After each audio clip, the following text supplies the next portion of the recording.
उमापतिं सुरगुरुं वन्दे जगत्कारणं वन्दे पन्नगभूषणं मृगधरं वन्दे पशूनां पतिं वन्दे सूर्यशशाङ्कवलिनयनं वन्दे मुकुन्दप्रियं वन्दे भक्तजनाश्रयं च वरदं वन्दे शिवं शङ्करम् ॐ मृत्युञ्जयाय रुद्राय नीलकण्ठाय शम्भवे अमृतेशाय शर्वाय महादेवाय ते नमः।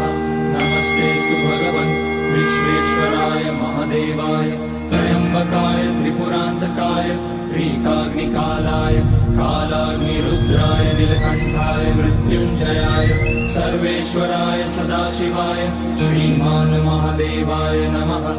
ॐ नमः शम्भवाय च मयोपवाय च नमः शङ्कराय च मयस्कराय च